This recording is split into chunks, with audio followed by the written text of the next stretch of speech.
derramarei sobre a casa de Davi e sobre os habitantes de Jerusalém um espírito de graça, um espírito de oração.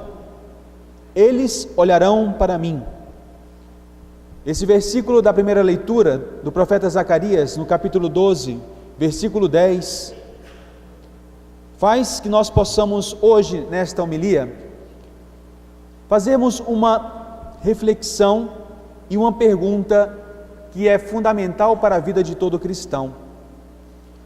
Que espaço você concede à oração na sua vida cotidiana?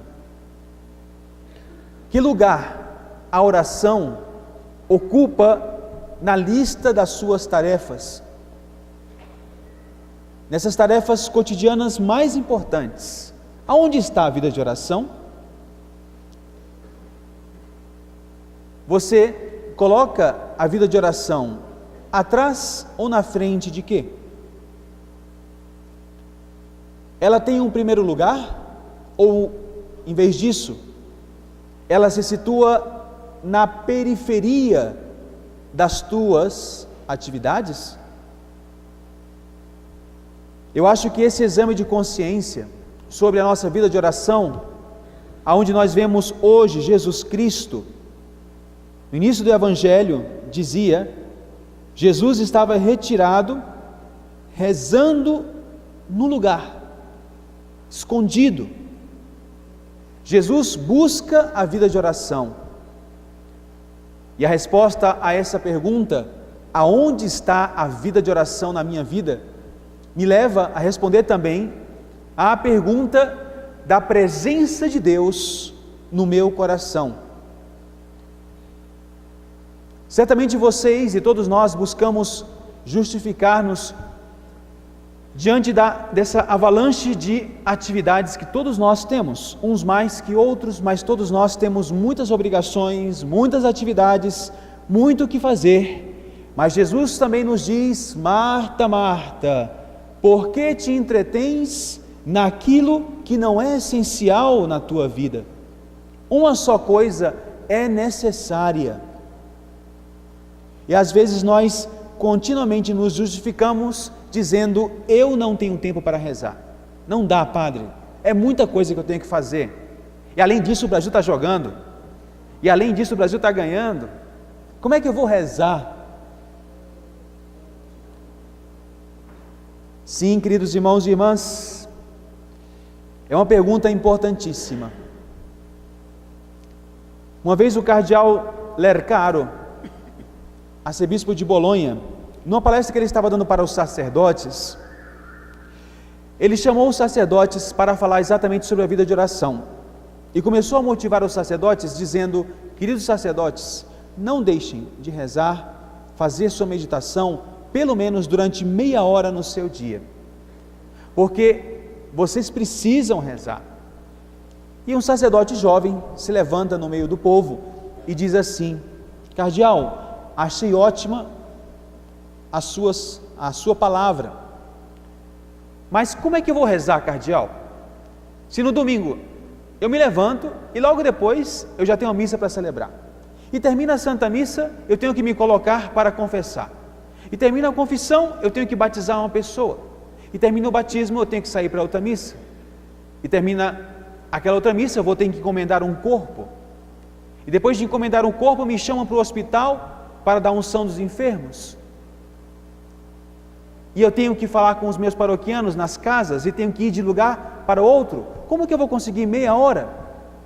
E esse cardeal falou assim para esse sacerdote: querido padre, exatamente porque tu tens que batizar, confessar, celebrar missa, ir no cemitério, ir nos hospitais, e porque tu tens que celebrar muitas missas nos domingos, por isso tu tens necessidade de não somente fazer meia hora de oração, mas hora e meia. Essa resposta desse cardeal vale também para nós, irmãos e irmãs, porque se nós não temos vida de oração,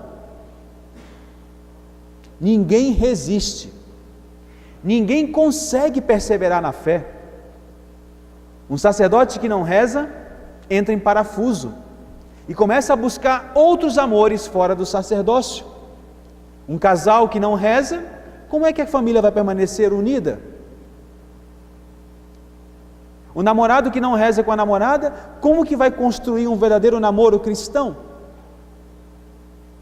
Irmãos e irmãs, se nós nos esforçamos para ver a luz da fé, nós vamos entender que nós estamos muito assoberbados de atividades.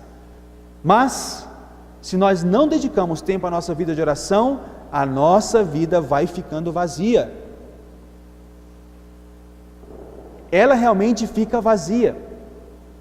Termina um jogo desse de futebol, por mais alegria que ele possa dar, e muitos estão tomando seu chopp, sua cerveja, comemorando com os amigos, não tem nada demais, é até bom, comemoração, mas as pessoas que não rezam, se vão vivendo de atividades em atividades, chega um momento onde elas param e se perguntam: meu Deus, o que eu estou fazendo aqui nessa terra?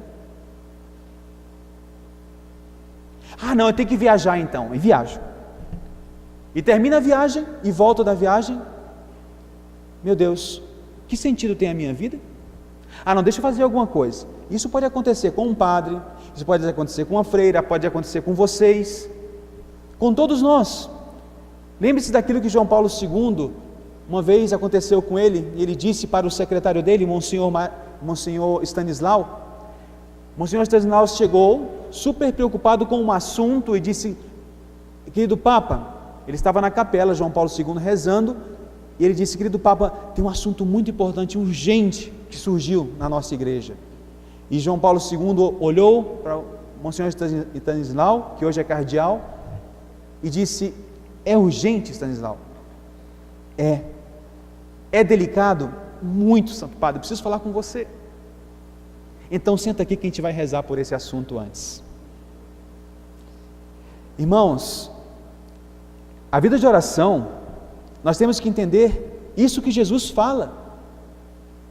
Marta, Marta, o exemplo que Jesus dá: se retira para rezar. E mais ainda, o que diz a Escritura num salmo: se o Senhor não constrói a casa, em vão trabalham os operários. Imagina que frase tão forte. Por isso o contato com Deus determina o valor aos nossos trabalhos, e nós temos que, como diz o salmo de hoje, desde a aurora buscar ao Senhor. A minha alma tem sede de vós, ó Senhor, de vossas asas à sombra eu exulto, a minha alma se agarra em vós, com poder a vossa mão me sustenta. E se nós nos perguntamos hoje, qual é a relação que tem entre oração e ação? Nós temos que sublinhar a importância sempre da oração antes que a ação. Isso é uma matéria de espiritualidade que a igreja vem repetindo dia após dia.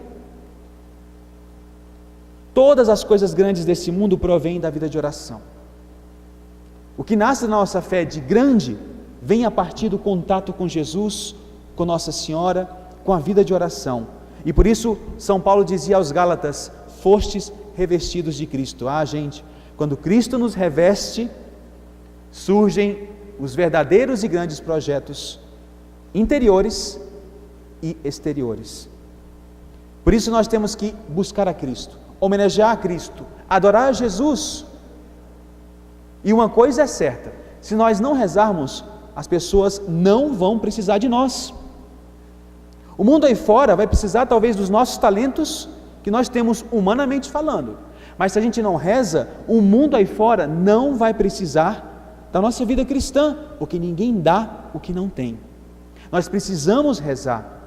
E diz Jesus: eu sou a videira, vós os ramos, quem está em mim e eu nele, esse dá muito fruto. Sem mim nada podeis fazer. Sem Cristo nós não podemos fazer nada, irmãos. Vira pura vaidade. Você pode estar na maior pastoral, fazendo um trabalho incrível, organizando um congresso eucarístico gigantesco, você pode estar organizando um raléu, pode estar organizando um maior evento, mas se tu não rezas, virará uma atividade vazia, sem sentido. Se o Senhor não constrói a casa, em vão trabalham os operários. Se a família não é construída na oração, os pais estão trabalhando em vão, porque o Senhor pode dar na tua vida, querido pai e mãe, 100 passos, quando pelas tuas próprias forças tu darias 10. E por isso Jesus nos pergunta hoje: e vós, quem dizeis que eu sou? O que vocês vão responder para Jesus? Quem dizem vocês que é Cristo? O que é Cristo para vocês? É Deus? Como Pedro afirmou? Se sim, aonde está a tua vida de oração? Não se pode amar o homem se nós não amamos Deus. Não podemos partilhar o que nós não possuímos. E termino, queridos irmãos e irmãs, dizendo que à luz da fé, os bens espirituais são muito importantes. Nós hoje estamos completando na paróquia, graças a Deus, a instauração de 20 pastorais. Deus está colocando para todos nós aonde trabalhar, aonde servir, mas eu não quero uma paróquia de meros fazedores de coisas. Não quero uma paróquia de meros homens, mulheres, profissionais. Eu quero apóstolos de Cristo, convencidos da fé, que experimentem a Jesus e que levem não a si mesmos, mas Cristo, caminho, verdade e vida. Para os mais pobres nas ruas, quando nós estivermos começando com a graça de Deus, a pastoral da sopa, quando nós estivermos começando a pastoral das prostitutas, com as prostitutas e as pessoas que estão nas ruas, quando nós estivermos organizando as nossas festas, da padroeira ou a festa junina, quando nós estivermos na pastoral da liturgia, não somos profissionais, irmãos, não viemos aqui bater cartão, nós somos de Jesus, caminho, verdade e vida. Vós, quem dizeis que eu sou? Deus é o primeiro na tua vida?